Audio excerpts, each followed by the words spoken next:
guys, Jerry from Showtime Audio. So we have this gorgeous 72 Cutlass, just an amazing car. The client's done a ton of motor work to it, and but the stereo was really, really bad.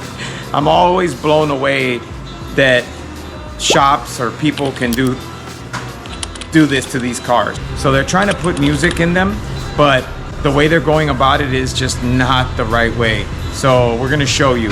So just to give you an idea, that's the wiring that came out of there. I mean, just take a look at that, and then we'll show you it's not the proper gauge, it's all mismatched, it was ran horribly. It's definitely an older install, but there still could have been a difference in the way it was installed, and we just like to show you. So it was mounted on this board, it lived in the trunk, so it just kind of sat in the corner. This one bolt was used to kind of secure it in the corner there, and then you just see the wiring. It just didn't look great. As far as the speakers go, this is the really interesting part. So a speaker does not go here, so they put it here, but the reason that's a problem is that we'll show you in the car, the actuator that actuates the top, the hydraulic cylinder that raises and lowers the top, will hit that. And even if it doesn't hit it now, eventually as the panels kind of move a little bit, it will destroy the speaker, which it did. One of the speakers had the terminals broke completely off. Now, that's not even the worst of it. So on top of that, they cut these in, right?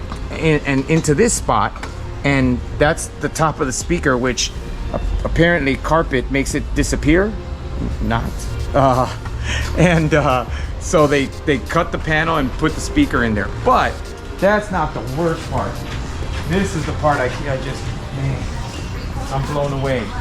In order to make it work, they cut the bracket for the convertible top. And the convertible top no longer works because the actuator fell off the bracket bent, and so now you don't have a functioning convertible top. So not only did the stereo and the speakers right here, the seats here, when you sit down, you're sitting over the speaker. So it's a lot of work to do it wrong, or it's a lot of work to have a horrible result, right? So what we're doing is we're gonna add these kick panel speakers. These are pre-made kick panels built for the vehicle. The speakers aren't installed yet, but they're in there. And we do have to do it properly, we did have to move the parking brake over slightly. So we make a steel bracket, move the parking brake over slightly. A lot of places will remove it. Again, we don't like to eliminate features, we want to add features. The other thing that we'll show you in a second is they had a center channel, and come on, I'll show you how that. So again, this is more amazingness, and I get it.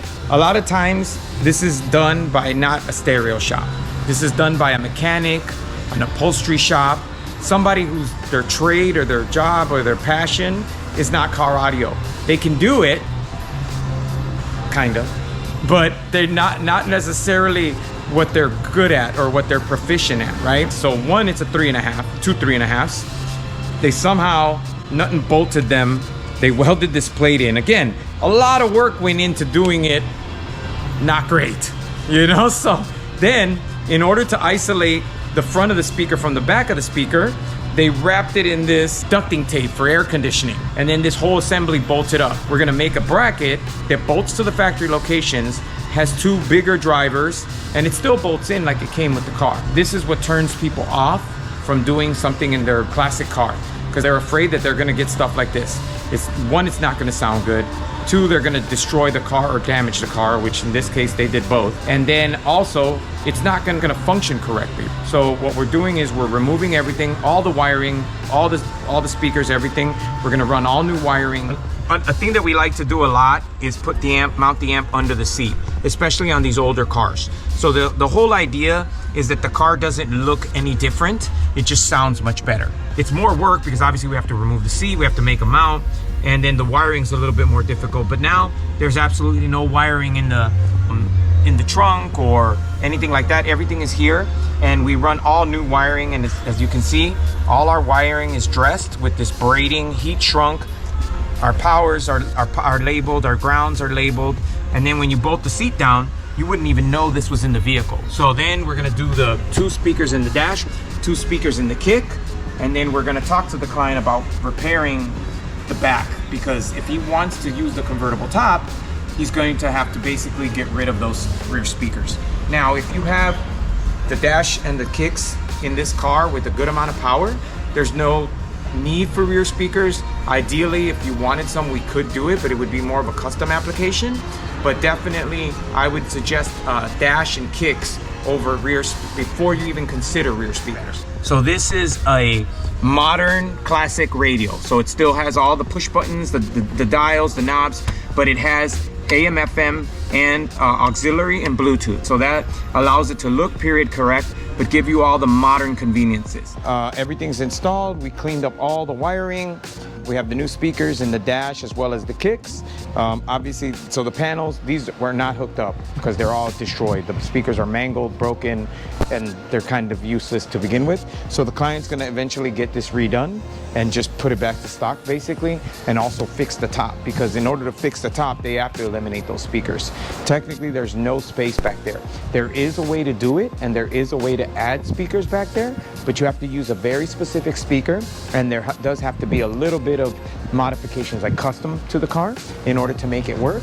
But it is doable, it's just not this way. Amps under the seat, all the harness is really nice and neat, and it looks like an OEM harness. This is the original bracket that held in the original car, it held a single 6x9. In this vehicle, they modified it, and they had two 3.5s, which are, I don't know, they're yay big, right? 3.5 inches. There's only so much output you can get out of a 3.5. There's a certain frequency range that a 3.5 has. The bigger the driver, the bigger the frequency range. In other words, the more information, the more of the song you can hear. So the smaller the speaker, the less information, the less of the song you can hear. And so we're really big fans of putting the biggest speaker we can fit in the factory location so that we can get the vocals high and up, because otherwise, like we always talk about, speakers in the kick or speakers in the doors, your ankles don't hear so hot. So we always opt to try and put speakers as high as possible. This is the original bracket, and this is the bracket that Hondo made.